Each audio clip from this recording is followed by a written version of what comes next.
सियावर रामचंद्र की सगळ्यांना ज्यांना ज्यांना बोलता येतंय त्यांनी घोषणा द्यायला हरकत नाही।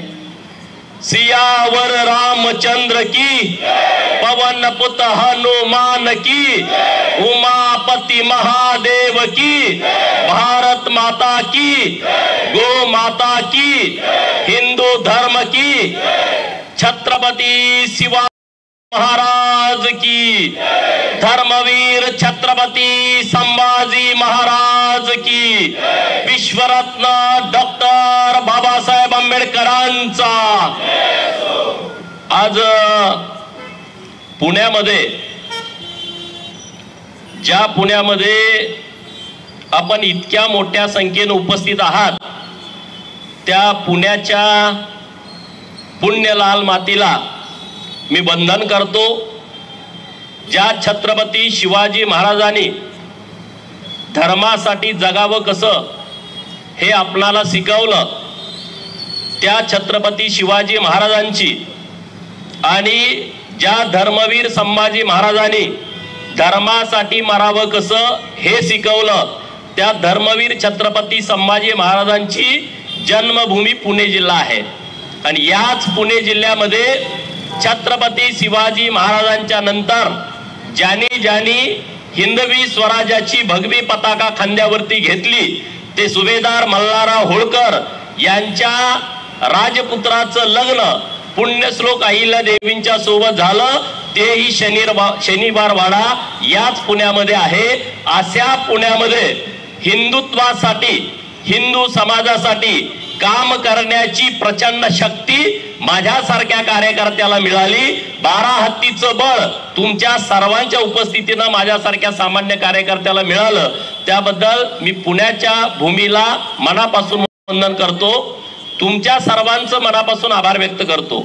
आता आपले महाराज जे एकदम मुलूक मैदान तोप आहेत हिंदुत्वाची, आणि ते हिंदुत्वाची भूमिका अत्यंत परखडपणे मानतात। आपल्या ताई आहेत ज्यांना मी अहिल्यानगरमध्ये ऐकलं पहिल्यांदा, आज दुसऱ्यांदा त्यांना पुण्यामध्ये ऐकतोय, त्याही अत्यंत परखडपणे हिंदुत्वासाठी आपल्या भूमिका मांडतायत। मित्रांनो, या देशामध्ये हिंदू समाज हा बहुसंख्य आहे, तरी सुद्धा आपल्याला मोर्चा का काढावा लागतोय? माझे पत्रकार मित्र आहेत, त्यांना प्रश्न पडला, मला तिथं गडबडीत पत्रकार मित्र विचारत होते की सरकार तुमचं आहे ना, मग तुम्ही मोर्चा का काढताय? हिंदूला मोर्चा काढण्याची वेळ येते कारण हिंदू संविधान मानणार आहे। हिंदू संविधानाच्या चौकटीमध्ये राहून आंदोलन करतो। आता मी भूमिका काय मांडली की आमच्या सांगली जिल्ह्यामध्ये एक आमची हिंदू भगिनी, जिचं लग्न कोरोनाच्या काळामध्ये झालं। कोरोनाच्या काळामध्ये आपल्या सर्वांना माहित आहे लॉकडाऊन होतं, लग्न ठरवण्यासाठी मुलीच्या घरी जाणं येणं बंद होतं, आणि हे जे ऑनलाईन पद्धतीनं वधूवर सूचक मंडळ चालवतात, त्या लोकांनी ऋतुजा राजगे म्हणजे तिच्या माहेरकडच्या जे पाटील आहेत, वडील डॉक्टर आहेत, आई गृहिणी आहे, त्यांच्याकडं हे स्थळ आणलं की अशा अशा पद्धतीनं एक मर्चंट नेव्हीमध्ये काम करणारा मुलगा आहे आणि त्यालाच लग्न करायचं आहे। आणि मग ते लग्न झालं। लग्न झाल्याच्या नंतर काय घडलं, महाराजांनी तुम्हाला सांगितलं की एक हिंदू समाजातली मुलगी लग्न झाल्यानंतर जेव्हा सासरी गेली, तेव्हा तिच्या लक्षात आलं की यांच्या घरामध्ये देवाराच नाही। म्हणजे देवारा आहे पण देवाऱ्यात साहित्य ठेवलंय, हे काही आपल्या घरात जे आपण आडगडी टाकतो ते सगळं साहित्य देवाऱ्यात टाकलंय, आणि देवाऱ्यातले देव या पादऱ्यांनी नदीमध्ये विसर्जित केलेत। देवाला शिव्या देतात। मी लोकांच्याकडून माहिती घेतली, हे तुमच्याकडे आल्यावर काय करतात, हे गोडगोड बोलून घुसतात।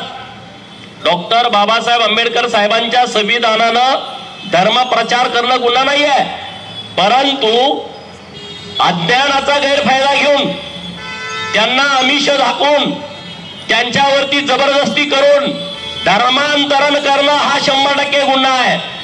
आणि तशा पद्धतीनं या मुलीच्या कुटुंबाची तुम्ही फसवणूक केली। हिंदू समाजामध्ये जन्माला आलेली मुलगी, हिंदू पद्धतीनं पूजापाठ करणारी मुलगी, हिंदू धर्माचं काटेकोरपणे पालन करणाऱ्या मुलीचं धर्मांतरण केलेल्या घरामध्ये तुम्ही लग्न लावून देता, ही 100% फसवणूक नाही का? मग त्या पादऱ्याला काय जोड्यानं मारलं पाहिजे का त्याला पुजला पाहिजे? तुम्ही सांगा, काय केलं पाहिजे? हा, जोड्यानं काय नाही ताई म्हणते, जोड्यानं नाही त्याला बुटानं मारला पाहिजे. आणि मी भूमिका काय मांडली की आमच्या ऋतुजाला न्याय द्या, तिची ती आत्महत्या नाही आहे. या पादरीनं, तिच्या सासऱ्यानं, तिच्या सासूनं, तिच्या नवऱ्यानं घडवून आणलेली आहे. कारण तिच्यामध्ये जो गर्भ होता 7 महिन्याचा, आपल्याकडे गर्भ संस्कार केले जाते ज्याला आपण डोवाळे जेवण म्हणतो. डोवाळे जेवण घालायचं म्हणून आईकडं लगबग सुरू होती. तिचा भाऊ आहे, तिची वहिनी आहेत, भावाची मुलं आहेत. तिकडं आनंदी वातावरण होतं की आता आपण डोवाळे जेवण घालायचं.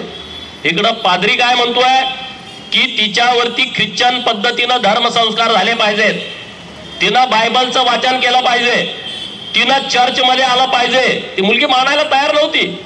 जेव्हा वटपौर्णिमेचा सण आला तेव्हा तिला सासूनं सण करू दिला नाही. जेव्हा घरामध्ये संकष्टीचा दिवस असतो तेव्हा ही उपवास धरायची, तेव्हा ही घरामध्ये मटण आणायचे, एकादशीच्या दिवशी चिकन आणायचे. म्हणजे इथं आता मला मोर्चामध्ये कळलं की एका गटाची लोक त्या मोर्चात पुढं पुढं पुढं पाहतायत. ते घर पण तसंच आहे.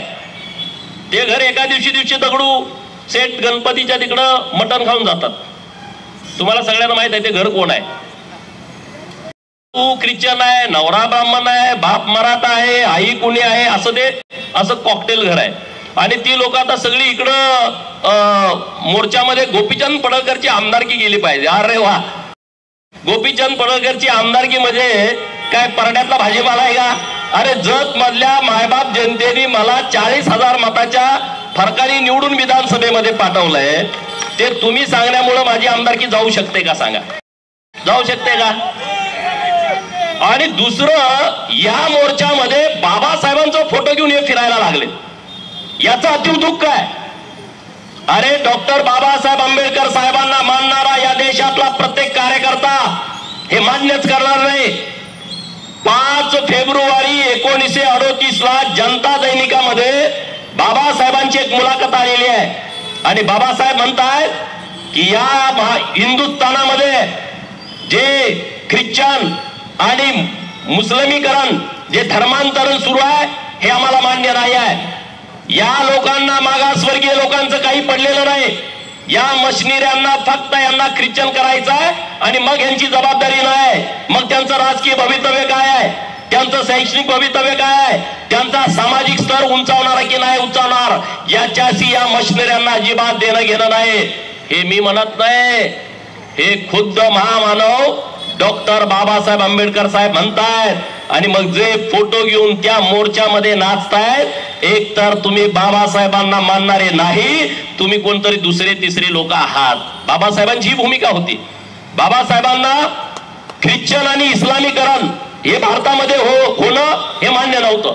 ते काय म्हणायचे, यांनी जर धर्मांतरण मोठ्या प्रमाणामध्ये हिंदुस्थानामध्ये केला तर हिंदुस्थानाला धोका पोचू शकतो. हे डॉक्टर बाबासाहेब आंबेडकर साहेबांचं वाक्य आहे. आणि त्यामुळं तुम्ही सगळेजण ज्या विचारानं बाबासाहेबांचा फोटो घेऊन त्या मोर्चामध्ये जाताय आणि म्हणते आम्ही शांती प्रिय आहे, आम्ही प्रार्थना करतो, आम्ही चांगलं. आणि मला तर आता शिव्या द्यायचं सुरू आहे त्यांचं त्या सगळ्या मोर्चामध्ये. मला काही फरक पडत नाही, मला त्याच्याशी देणं घेणं नाही. पण आज या भूमिकेमुळं महाराष्ट्रामध्ये हे किती पादरी खालीपर्यंत गेले. खेड्यापाड्यामध्ये सुद्धा हजारोचे मोर्चे निघायला लागले.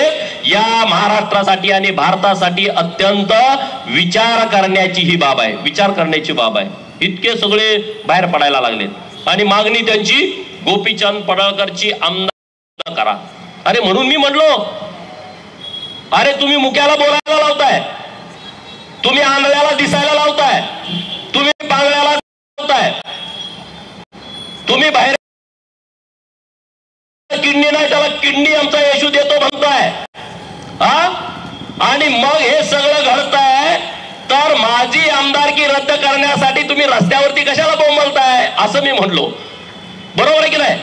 तुम्ही येशूला सांगून चमत्कार करा ना, माझी आमदारकी गायब करून टाका. मग मी तुमचं म्हणत ऐकतो ना, ज्यांनी धर्मांतरण केलंय त्यांना पण माझा हा सवाल आहे, ते आपल्याला देवाला बाहेर टाकताना देवाला आपल्या शिव्या देतात की नाही?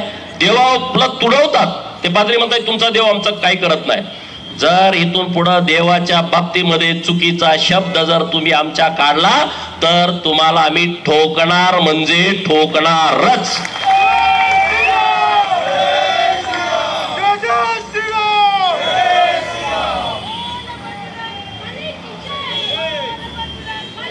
ठोकणार की नाही? अरे आमच्या देवाला शिव्या देत आहे आणि तुमच्याला जर आम्ही काही शिव्याशाप दिला नाही. आम्ही मुद्द्यावरती आलो. तुम्ही चमत्कार करताय. मी व्हिडिओ बघितले काय काय ते महिलेला सांगायला होतोय तुम्हाला किडन्या नव्हत्या दोन्ही पण तुमच्या किडन्या आल्या. ती पादरी म्हणतोय. पादरी हा शब्द महाराष्ट्राला आता पहिल्यांदा कळाय. लोकांना वाटलं मी असंच भाषणात पादरी म्हणलोय. त्यांना ही पादरी काय आहे, ही काय भानगड आहे, लोक सर्च करायला लागले महाराज. त्यांना आपण तू पादरा असं त्याला वाटलं, असं म्हणलोय का काय. पण हा पादरी नवीन लोकांना आता गावखेड्यातल्या लोकांना पण कळाला.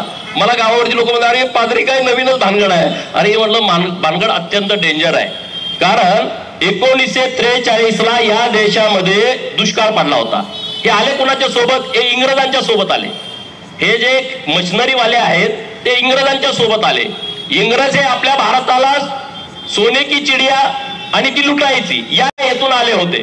हे जेव्हा भारतात आले 1943 ला या भारतामध्ये सर्वात मोठा दुष्काळ पडला होता आणि तेव्हा 15 लाख हिंदूंना तडफडून मारण्याचं काम या इंग्रजांनी केलं. तेव्हा ब्रिटनचा पंतप्रधान चर्चिल होता. हा ख्रिश्चन होता, हा मशिनरी होता. यहुदींची 60 लाख लोकांची हत्या करणारा हिटलर ख्रिश्चन. अरे जर हिटलर 7 लाख लोकांची हत्या करतोय, तिकडं चर्चिल 15 लाख लोकांना तडफडून मारायला लावतोय, ती लोक शांतिप्रिय कशी काय असू शकतात?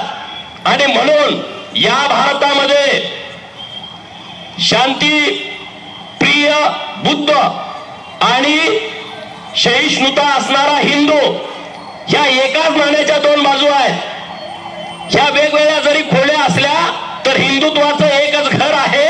आणि त्यामुळं डॉक्टर बाबासाहेब आंबेडकरांचा जो चुकीचा वापर या मोर्चामध्ये चालू आहे याच्याकडं या महाराष्ट्रातल्या लोकांनी उघड्या डोळ्यांनी बघायची आवश्यकता आहे. उघड्या डोळ्यांनी तुम्ही बघा.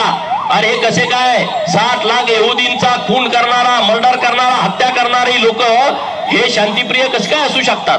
हे शांतिप्रिय असू शकत नाहीत. यांना फक्त गोड बोलून धर्मांतर करायचं आहे. हे मशिनरी वाले आहेत ना, हे स्वीट पॉइझन आहे. Sweet poison. गोड गोड बोलतात. तुमच्याकडं आम्ही आलेलो आहे, तुमच्या घरात आजारी आहे, त्यांना फोन करतात. आम्ही प्रार्थना करतो, आम्ही तुमच्यासाठी प्रार्थना करतो. जिथं आजारी तिथं ते फोन करतात लोक. मला तर एक जास्तीचं लोक मला पत्रकार मित्र, तुम्ही इकडे पण कसं काय आहे? आणि मी ऑल इन वन आहे. मी जिथं जिथं कुठला विषय आला की मी तिथं जातो आणि मनापासून काम करतो. आता या सगळ्या विषयामध्ये मी ठरवलं की आपली भूमिका ताकदीने लावून धरायची. आणि हे धर्मांतरण जोपर्यंत कायदा, धर्मांतरण विरोधी कायदा या महाराष्ट्रामध्ये येत नाही तोपर्यंत आपण शांत बसायचं नाही. हे आपल्या सगळ्यांची भूमिका आहे. अरे आम्ही काय म्हटलो सांगलीच्या सभेमध्ये की तुम्ही धर्मांतरण केलंय तर तुम्ही सांगा ना की आता आम्ही धर्मांतरण झालोय. जातीच्या दाखल्यावरनं खोडा ना तुम्ही. इकडं जातीच्या दाखल्यावरती जी तुमची मूळ हिंदू पुढं काय असेल ती जात लावताय आणि तिकडं मग चर्चमध्ये जाताय, तर इकडं तर खोडून टाका ना. सुप्रीम कोर्टाचा आदेश आहे, जर एखाद्या हिंदूला नोकरी लागताना एससीचा, एसटीचा, ओबीसीचा, मायनर ओबीसीचा, भटक्या विमुक्ताचा दाखला जोडला आणि तो नोकरीला लागला आणि नोकरी लागल्याच्या नंतर त्याच्या पूजा पद्धतीमध्ये बदल झाला. घरामध्ये देवारा होता, देवारा त्यानं काढून टाकला. त्याच्या लग्नाचा कार्यक्रम धर्मांतरित जो धर्म स्वीकारलाय त्या पद्धतीनं झाला. ज्याच्या घरामध्ये पोरग जन्माला आले बारशाचा कार्यक्रम ख्रिश्चन पद्धतीनं झाला किंवा मुस्लिम पद्धतीनं झाला. तो मेला आणि मेल्यानंतर आपल्याकडे धन दिलं जात आहे, पण त्याला नेऊन पुरला तर त्याचे पुरावे किंवा फेसबुक वरती, व्हॉट्सअप वरती रोज टाकतोय. बायबल मधलं स्लोगन टाकतोय, कुराण मधलं स्लोगन टाकतोय. तो पुरावा ग्राह्य धरायचा आणि सुप्रीम कोर्टाची ऑर्डर घेऊन पुणे महानगरपालिकेच्या आयुक्तांना, इथं जिल्हा परिषद पुणे त्यांच्या सीईओना कलेक्टर साहेब पुणे या कलेक्टर साहेबांना किंवा अन्य कुठल्या वेगवेगळ्या खात्यामध्ये जे काम नोकरी करत असतील तर त्यांना ते पुरावे जोडून द्यायचे, त्यांना बडतर्फ करावे असा सुप्रीम कोर्टाचा आदेश आहे. मग मी ही भूमिका मांडली का यांचा तीळपापड झाला. नंतर आंध्र प्रदेशच्या हायकोर्टाची एक ऑर्डर आहे, जर एखाद्यानं धर्मांतरण केला आणि मग तो अॅट्रॉसिटी दाखल करायला गेला तर अॅट्रॉसिटी ऍक्टच्या अंतर्गत कारवाई होत नाही. आंध्र प्रदेश सरकारची ऑर्डर आहे, माझ्या मोबाईलवरती आहे, मी तुम्हा सगळ्या हिंदुत्ववादी काम करणाऱ्या कार्यकर्त्यांना देतो. तिथनं ते जास्त बिघडले, त्यांना राग आलाय. मी सांगलीची माहिती घेतली, सांगली सिव्हिलमध्ये 30% कन्वर्ट झालेली लोक सांगली सिव्हिलमध्ये नोकरी करतायत. 30% लोक सांगली महानगरपालिकेत कन्वर्ट झालेली लोक करतायत. मग यांना नोकरी कशा काय? मग तुम्ही येशूला फसवताय का नाही सांगा. तुम्ही येशूला एवढं मानताय, येशू तुमचा चमत्कार करतोय, इकडं येशू आणि तिकडं नोकरीला हिंदू अमुक अमुक हिंदू तमुक तमुक म्हणून नोकरीला लागताय. मग येशूला पण गंडवायला चाललाय का नाही तुम्ही?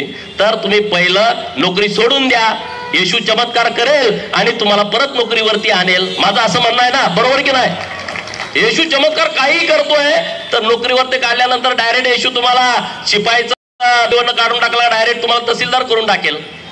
पोलीस कॉन्स्टेबल तुम्ही नोकरीवरती आहे, तुम्हाला काढून टाकलं, डायरेक्ट तुम्हाला PI MPSC ची गरज नाही. आपल्याला डायरेक्ट PI ची पोस्ट नाही, आपल्याला पहिल्यांदा PS आहे, नंतर AP आहे आणि नंतर PI होतं. येशू चमत्कार करणार, तुम्हाला डायरेक्ट PI करून टाकणार. बरोबर की नाही? येशूचा चमत्कार आहे म्हणल्यावर आता एवढं सगळं वातावरण तुमच्या विरोधात पेटलंय, मग सगळे आमदार 288 बदलून टाका ना, करा तुमचे सगळे आमदार. आम्ही कुठं काय म्हणतोय, चमत्कारानं घडतंय तर केलं. नवरा नसला का बायकोला पोरं होते, चमत्कार करा ना. कशाला तुम्हाला आता हे सगळं पाहिजे?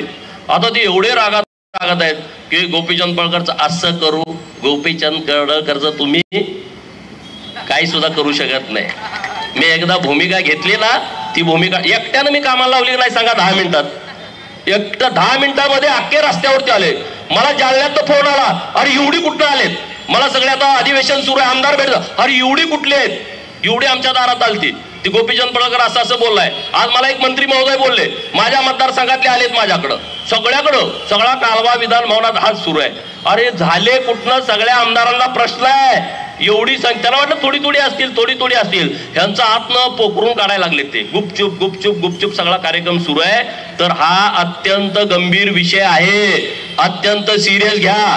त्यांची दाढी दिसली का आपल्याला कळतंय, यांचं काहीच कळत नाही. शेजारी बसतंय आणि म्हणतोय मग तुम्ही कन्वर्ट व्हा. ही कन्वर्ट झाल्यानंतर आता गल्ली अरे ह्यो पण गेलाय, अशी आता परिस्थिती सुरू आहे. आता पुण्यामध्ये मोहीम राबवा तुम्ही. जेवढे धर्मांतरित झालेत आणि पहिल्यांदा नोकरीला लागलेत त्यांची यादी काढा. एवढं काम कराल की नाही? करा. बघा हे कसे ते शेजारची जाणून माहिती देते. आमच्याकडे माहिती कुणी दिली? त्याचा सक्का चुलत भाऊ माहिती आणून देतोय, ह्यो कन्वर्ट झालाय, ह्याला पहिला नोकरीवरनं घालवा. त्याची सख्खी बहीण, ह्यानं मला साडी घेतलेली नाही वर्षभरात, ह्यो घरात अशी अशी पूजा करतोय, हा त्याचा फोटो आहे, ह्याला नोकरीवरून पहिला काढ. दुसरं तुम्ही काय ताकद लावायची गरज नाही. तुम्ही फक्त मेसेज द्या, जेवढे धर्मांतरित झालेले आहेत त्यांना सुप्रीम कोर्टाच्या आदेशानं नोकरीतनं बडतर्फ करायचं आहे. त्यांचे हितशत्रू अनेक आहेत, ते तुमच्याकडे आणून देतील. इकडं नोकरी करते, तिकडं पादरी, इकडं नोकरीला आहे आणि तिकडं पादरी. म्हणजे धर्मांतरण करायचं, येशू असा आहे, येशू तसा आहे. आम्ही त्यांना नावं ठेवत नाही, आमचा तो स्वभाव नाही. हिंदूंनी कधी लढाई केली का? हिंदूंनी कधी तलवार हातात घेतली का? अरे छत्रपती शिवाजी महाराजांच्या पासून ही धर्माची लढाई आहे. या महाराष्ट्रातील लोक म्हणतात की छत्रपती शिवाजी महाराजांची लढाई धर्माची नव्हती, ती सर्व धर्म समभावाची होती. मी 28 आणि 29 तारखेला रायगडवरती गेलो होतो. रायगडवरती जे छत्रपती शिवाजी महाराजांचे धनगर मावळे आहेत त्यांना नोटीस दिलंय तुम्हाला जावा म्हणून. मी त्यांना भेटायला गेलतो आणि छत्रपती शिवाजी महाराजांच्या समाधीचं दर्शन घ्यायला गेलतो. आणि तिथं गेल्याच्या नंतर मी मुक्कामी होतो. दुसऱ्या दिवशी वर गिट्टी गेलो. मी जगदीश्वराच्या मंदिरामध्ये दर्शन घ्यायला गेलो. आपण गेल्याच्या नंतर ते जे मंदिर आहे मशिदी सारखं दिसतंय. तुम्ही आता जाऊन बघू शकता, युट्यूबला सर्च करू शकता. सेम मशीद, वर त्याच्या मिनार आहेत चारी कोपऱ्यामध्ये. छत्रपती शिवाजी महाराजांना माहित होतं हे जेव्हा कधी येतील आपल्या पश्चात चुकून आले तर हे पहिले आपल्या मंदिरावरती घाला घालतील, अटॅक करतील. आणि म्हणून त्यांनी रचना केली होती, त्या मंदिराला मशिदीचं पूर्ण डिझाईन केलेलं आहे. आता पण तुम्हाला दिसतंय. ठीक आहे, जेव्हा हे मोगल आले, औरंग्याची पिलावळ आली रायगडावरती, इंग्रजांनी 1818ला रायगडावरती किल्ला आहे असाच होता. 1808 तोफा, तो बाजूचा जो डोंगर आहे त्या डोंगरावरनं रायगडावरती डागल्या आणि तो नेस्तनाबूत केला. जेव्हा हे औरंग्याच्या पिलावळी रायगडावरती आल्या तेव्हा हे सगळं पाडत पाडत पाडत मंदिराकडे गेले आणि त्याला लक्षात आलं की मस्जिद आहे, लांब न दिसली. ते खुश झाले, मस्जिद आहे, आपण काय पाडायचं नाही. जवळ गेल्याच्या नंतर त्यांच्या लक्षात आलं की जगदेश्वराची पिंड आतमध्ये आहे. मग आता काय करायचं? त्या मशिदीची वर मिनार आहे, पाडता येत नाही, धर्माच्या विरोधात जात आहे. म्हणजे शिवाजी महाराज किती प्रगल्भ बुद्धीचे होते बघा. आणि मग तिथं म्हणले आता याचा दरवाजा पाडायचा आणि मग आज जाऊन ते मंदिराची तोडफोड करायची. दरवाजात आत जाता येत नाही, दरवाजा उंचीला कमी आहे, वाकून जावं लागेल. वाकून गेलं तरी परत अडचण होते त्यांना. म्हणजे आमच्या देवाच्या पुढे तुम्ही वाकला, त्याला वाकता पण येईना. दरवाजा पाडायचं म्हणले, दरवाजावरती सुद्धा छत्रपती शिवाजी महाराजांनी 2 मिनार उभा केले, दरवाजा पण तोडता येईना. त्यामुळं ते मंदिर वाचलं. पण या मंदिराच्या समोर जो आपला नंदी महाराज आहे त्या महाराजाची तोडफोड त्यांनी केलेली आहे. नंदी महाराजांची आज जरी मी तुमच्याशी बोलत असताना उद्या सकाळी तुम्ही रायगडावरती गेला तर नंदीचं नाक कापलंय आणि नंदीचे दोन्ही कान कापलेले आहेत. म्हणजे याचा अर्थ छत्रपती शिवाजी महाराजांची लढाई ही धर्मासाठीच होती. हे 2-5 हजार घेऊन बोलणारे इतिहासकार तज्ञ आहेत, ते सगळे बाटके लोक आहेत. त्यांना मताचं राजकारण करायचं आहे, त्यांना पुढाऱ्यांच्यासाठी राजकारण करायचं आहे. आणि म्हणून आज मी तुमच्या समोर बोलत असताना दुसरी एक लढाई आपण हातामध्ये घेतली पाहिजे. लग्न ठरवायला आल्याच्या नंतर तुम्ही त्याचा जो बायोडाटा बघताय, तो शिकलाय किती, दिसतोय कसा, पगार किती आहे, फ्लॅट कुठं आहे त्याचा, कितव्या मजल्यावर आहे, वरच्या मजल्यावर पुन्हा दिसतोय का, हे तुम्ही सगळं बघा. त्याबद्दल दुमत नाही. पण त्याच्या घरामध्ये देवारा आहे का हे पहिलं त्याला विचारा. त्या देवाऱ्यामध्ये ज्योतिबा आहे का, मसोबा आहे का, बिरोबा आहे का, मस्कोब आहे का, हे तुम्ही तिथं जाऊन बघा. तरच त्या घरामध्ये पोरगी द्या, नाही त्या घरातली पोरगी करा, नाहीतर त्याला पहिला हाकलून द्या. हे पहिल्यांदा बघावं लागेल. बघाल ना? म्हणजे आता तुमच्या घरात जेव्हा ही सगळी लग्नाची परिस्थिती निर्माण होईल तेव्हा तुम्ही ह्या सगळ्या भूमिका घेण्याची आवश्यकता आहे, असं माझं तुम्हा सगळ्यांना विनंती वजा सांगायचं आहे. आता जेवढे मोर्चामध्ये लोक आलेत, सकाळी पुण्यात पण मोर्चा निघाला, त्याचं शूटिंग केलेलं आहे आणि ते शूटिंग केलेलं आहे त्यामधले अधिकारी किती आहेत हे आपण आता सर्च करतोय. महाराष्ट्रामध्ये जेवढे जेवढे पादऱ्यांचे मोर्चे झाले त्याचं सगळ्यांचं शूटिंग आलेलं आहे. आणि त्यामुळे जेवढे नोकरदार आहेत त्या नोकरदारांना आयडेंटिफाय करायचं सुरू आहे.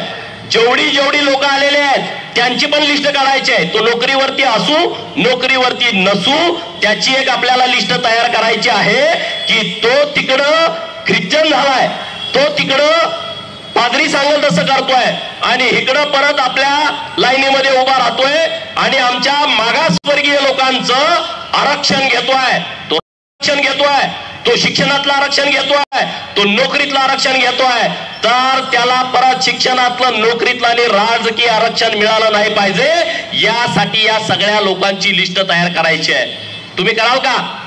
प्रत्येकाने 10-10 असे धर्मांतरित झालेली लोक आहेत, त्यांची जरी लिस्ट काढून तुम्ही आणली तर आपण धर्मासाठी काम केलं याचं आपल्याला समाधान लाभेल. मित्रांनो, याचं आपल्याला समाधान लागेल. मोठ्या प्रमाणात हे सुरू आहे. लोकांना वाटतं हे हिंदू लोक काहीतरी फूट पाडण्यासाठी मताच्या राजकारणाच्या गाडीत पुढे गेले. 237 आमदार आपल्याकडे निवडून आलेले आहेत. मताचं काय आहे? मत आता आहे 2029ला. आता कुठलंही मतदान आता नाही आहे, मतदान आहे 2029ला. आता जे आपलं काम चालू आहे, हिंदुस्थानाला, हिंदुस्थान जर तुम्हाला शाबूत ठेवायचं असेल तर महाराष्ट्रातल्या सगळ्या लोकांनी पुढे येऊन हे काम केलं पाहिजे. केरळामध्ये काय परिस्थिती झाली बघा. केरळामध्ये 116 RSSच्या कार्यकर्त्यांच्या हत्या झाल्या. तामिळनाडूमध्ये काय झालं तुम्ही बघा. तामिळनाडूमध्ये तो स्टॅलिन आहे. पश्चिम बंगालमध्ये काय परिस्थिती आहे, ती ममता. बांगलादेशमधल्या लोकांना एकदम बिनधास्त तुम्ही बांगलादेशमध्ये या, तुम्हाला काय करायचं ते करा.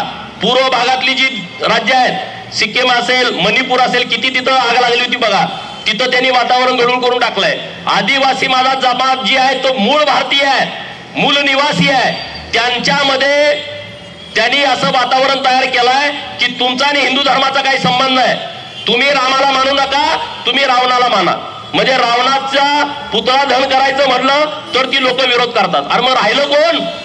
ही जेव्हा परिस्थिती समोर येईल तेव्हा आपण अत्यंत बिकट परिस्थितीमध्ये आहोत असं आपल्या लक्षात येईल. आणि जेव्हा तुमच्या लक्षात येईल तेव्हा वेळ गेलेली असेल. म्हणजे डॉक्टर बाबासाहेब आंबेडकर साहेबांच्या काळात सुद्धा म्हणत होते की हे धर्मांतरण करतायत, हे फसवेगिरी करतायत, हे लबाडी करतायत. आज पण आपण तेच म्हणतोय. म्हणजे मधली एवढी वर्ष यांनी किती मोठ्या प्रमाणामध्ये धर्मांतरण केलेलं आहे.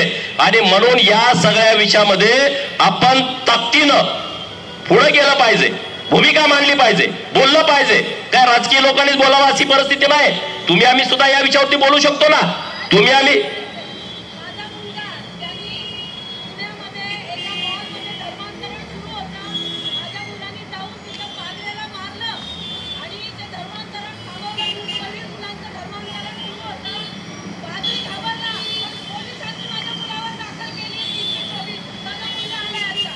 बघा कुठं आहे बरे,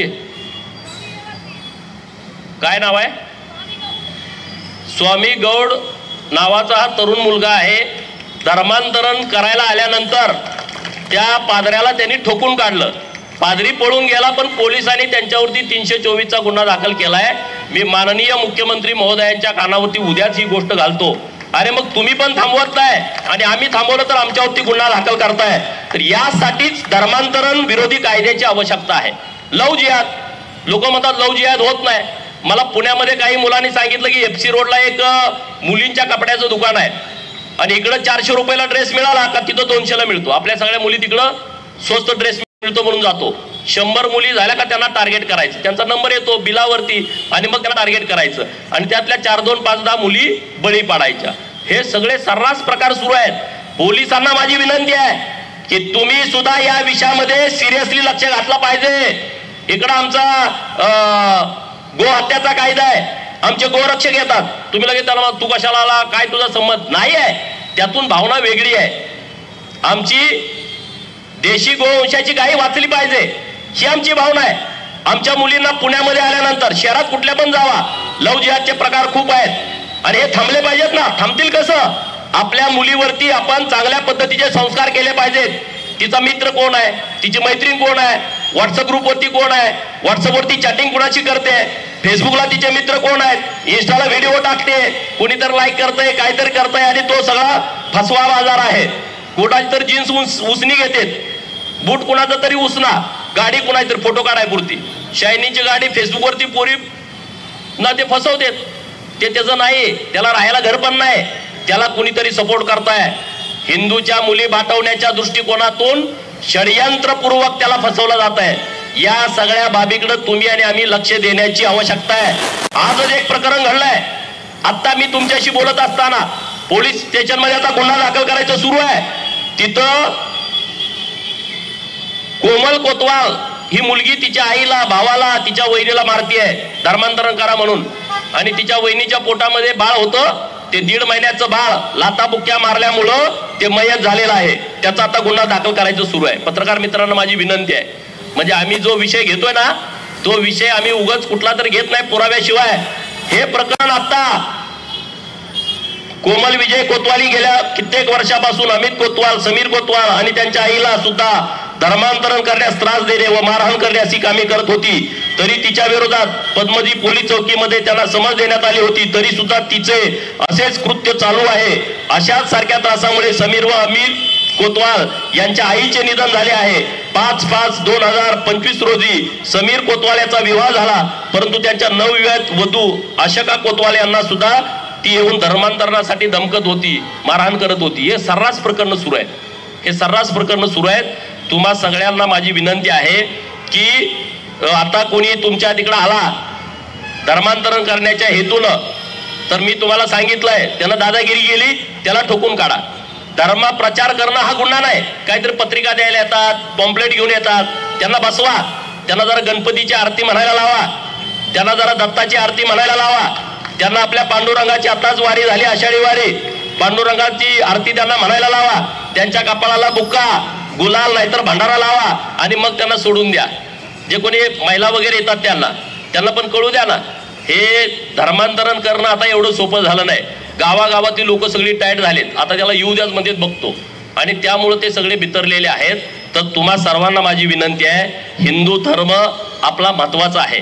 आता तुम्ही सांगा, प्रयागराजला तुम्ही सगळे कोण कोण प्रयागराजला गेलता? तुम्ही तिथं फॉरेनर लोक बघितली का नाही?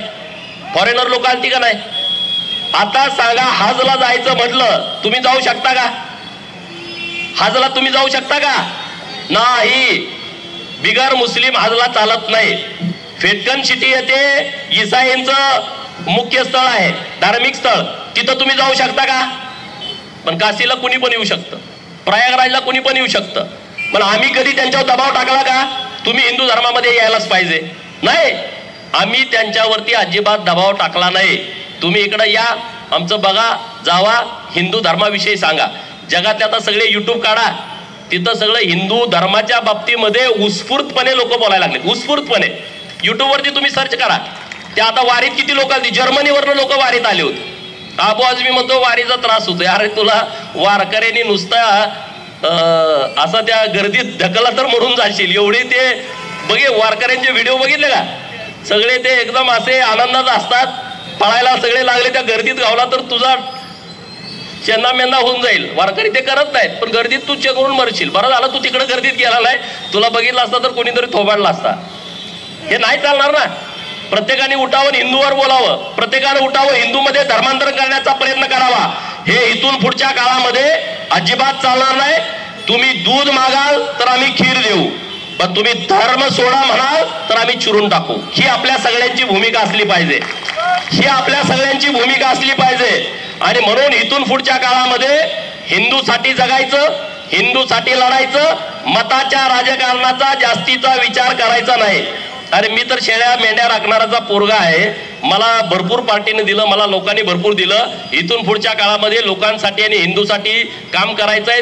छत्रपती शिवाजी महाराजांनी जे काम केलंय, धर्मवीर छत्रपती संभाजी महाराजांनी जे काम केलंय, आणि पुण्यश्लोक अहिल्यादेवीने जे काम केलंय, ते काम करण्यामध्ये कुणाचा विचार करण्याची अजिबात आवश्यकता नाही आहे. सूर्य चंद्र असेपर्यंत हे काम चालणार आहे ना. सूर्य चंद्र असेपर्यंत काम चालणार. तुम्ही काश्मीरचा एक व्हिडिओ काढा घरी गेल्यानंतर. काश्मीर मध्ये 100% हिंदू होते. किती? 100% हिंदू होते. आता 1% पण नाहीत. गेले कुठं? विचार करा. या 100 वर्षातला हा काळ आहे. मी तुम्हाला 1000-1200 वर्षापूर्वीच सांगत नाही. युट्यूब वरती खूप चांगल्या स्टोऱ्या त्याबद्दल आहेत. मी आता जास्तीचा वेळ घेत नाही. पण काश्मीर मधले हिंदू कुठे गेले याचा तुम्ही शोध घ्या.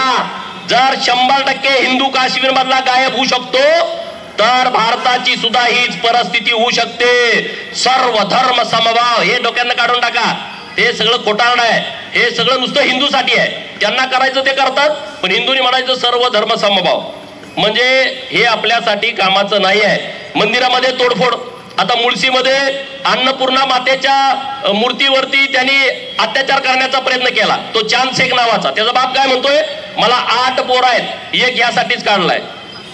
त्याचा बाप म्हणतोय 8 पोर आहेत. सांगलीमध्ये खानापूरमध्ये नंदी महाराजाची शिंग कापून टाकली. आत्ताची घटना आहे 2-3 महिन्यापूर्वीची. काय प्रकार आहे हा?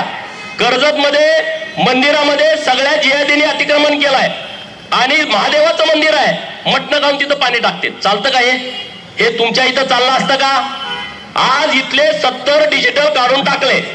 मला इथं युवराज नांद्रे PI साहेब कोण आहेत, त्यांनी सगळे 70 डिजिटल काढून टाकले. अभिनंदन आहे तुमचं, कौतुक आहे. पण जेवढे इथं मशिदी सरकारच्या जागेमध्ये आहेत, जेवढे चर्च पुण्यामध्ये अतिक्रमित जागेत आहेत, तुमच्या दम आहे, उद्यापासून JCB लावून पाडून टाका. मी तुमचा परत इथं सत्कार घेतो. इथं सत्कार घेतो ना तुमचा आम्ही. जेवढी अतिक्रमणं महानगरपालिकेच्या जमिनीमध्ये झालेत, नगर विकास खात्याच्या, महसूल खात्याच्या जमिनीमध्ये, ग्रामविकासच्या खात्याच्या जमिनीमध्ये, कृषी विभाग, वन विभाग या जमिनीमध्ये गायरान गावठाण इथं जेवढी अतिक्रमणं या झियादेने केलेली आहेत ती सगळी काढली पाहिजेत. एक पण ठेवू नका तुम्ही. ते काय त्यांच्या बापाची प्रॉपर्टी नाही आहे, ही महाराष्ट्र शासनाची प्रॉपर्टी आहे आणि ती महाराष्ट्र सरकारच्या ताब्यात असली पाहिजे. सर्व इथल्या प्रमुख अधिकाऱ्यांना माझं आव्हान आहे, तुम्ही लिस्ट काढा आणि तुम्ही ते सगळं अतिक्रमण काढून टाका. तुमचं आम्ही परत 10,000 लोक इथं गोळा करून आम्ही तुमचा सत्कार करू. आम्ही तुम्हाला वाईट बोलणार नाही. का रे बाबांनो, काय डिजिटल इथं ऋतुजाला न्याय मिळावा ही डिजिटल आहे. डिजिटल वरती आम्ही चुकीचं काय लिहिलंय का? नाही. कुणाच्या भावना दुखावण्याचा काय प्रयत्न आमचा आहे का? नाही. तुमच्या नुसत्या भावना आम्ही नुसतं डिजिटल लावलं का दुखावतेत? अरे आमच्या पुरीची तुम्ही हत्या केली, मग आमच्या भावनेचं काय? याचा विचार कोण करणार? याचा विचार तुम्ही सर्वांनी केला पाहिजे. लव्ह जिहादच्या बाबतीतल्या मुली जेव्हा पोलीस स्टेशनला येतात, तुम्ही म्हणता 18 वर्ष पूर्ण झालाय, मुलगी तिचा निर्णय घेऊ शकते, तिच्या आईला भेटू देत नाही, तिच्या बापाला भेटू देत नाही, तिच्या भावाला भेटू देत नाही. ते म्हणले मुलगी स्वतंत्र आहे, 18 वर्ष पूर्ण झाली, तिचा ते निर्णय घेत. अरे तिला आम्ही सांभाळली. पोटच्या गोळा आम्ही सांभाळाय ना, आणि तिला तुम्ही 18 वर्ष आज झाली का तुम्ही रात्री पळवून घेऊन जाताय आणि परत ती आईला भेटू देत नाही. मला सर्व महाराष्ट्रातल्या PI साहेबांना हात जोडून विनंती करायची आहे, तिथल्या DYSP ना विनंती करायची आहे, तिथल्या SP ना विनंती करायची आहे, तिच्या आई वडिलांना 1 तास 2 तास 3 तास दिवसभर बोलू द्या ना, काय अडचण आहे? ते बोलतील तिच्याशी. हे एवढं तिच्या मनामध्ये भरवते तेव्हा ते आई माझी नाही, बाप माझा नाही, तिच्याशी बोलायचं नाही.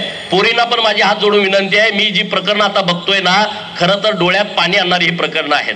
आणि असं करू नका की ज्या तुमच्या वागण्यानं बापाला गावात जगणं मुश्किल होईल, ज्या तुमच्या वागण्यानं आईला तिचं तोंड सुद्धा गावात पाहुण्यात दाखवता येणार नाही, कुणाच्या लग्नात जाता येणार नाही, कुणाच्या कुठल्या कार्यक्रमात जाता येणार नाही. असं पाप आपल्या मुलींनी करू नये अशी माझी त्यांना हात जोडून सर्वांना विनंती आहे. धनगर वस्तीवरती जातायत हे आणि ते म्हणतात येशू मेंढपाळ पुत्र आहे. बरोबर आहे, येशू मेंढपाळ पुत्र आहे, तर सगळ्या ख्रिश्चनांनी हिंदू धनगर व्हावं असं मी आव्हान त्या सगळ्या लोकांना करतो ना. मूळ आहे ना, मी येशू मेंढपाळाचा पोरगा आहे, मी पण मेंढपाळाचा पोरगा आहे. मी तुम्हाला सगळ्या पादऱ्यांना सांगतो, तुम्ही सगळे हिंदू धनगर व्हा, कपाळाला भंडारा लावा आणि येळकोट येळकोट जय मल्हार म्हणा. मी तुमचं संरक्षण करतो. कशाला मोर्चा काढायला लागताय? कशाला या भानगडीमध्ये पडताय? तिकडं महेश दादाला कोणतरी धमकी देतंय फेसबुकवर, तिकडं संग्राम दादाला कोणतरी धमकी देतंय फेसबुकवर. तो दौंडचा एक लयच बोलला, तुला आता आम्ही घोडा लावतोय, तू आता टेन्शन घेऊ नको, तू लय मोठा गुंड आहे म्हणे, तुझा गुंड तुझा बाजार 100% आम्ही उठवतो. पण सरकारकडे मी मागणी करतो, महेश दादा लांडगे आणि संग्राम भैया जगताप यांना प्रोटेक्शन देण्याची व्यवस्था सरकारच्या माध्यमातून करावी. हे हिंदू धर्मासाठी लढतायत आणि भूमिका मांडतायत, चांगल्या पद्धतीने बोलतायत. हिंदू में जन्म लेके आए हैं, हिंदू ही कहलाएंगे. हिंदू में जन्म लेके आए हैं, हिंदू ही कहलाएंगे. जब तक सीने में जान है जिहादियों को दफनाएंगे. जब तक. तर एवढंच या निमित्तानं बोलतो. पुणेकर इतक्या मोठ्या संख्येनं तुम्ही सगळेजण आला त्याबद्दल मनापासून तुमचा आभार व्यक्त करतो. जय हिंद, जय महाराष्ट्र.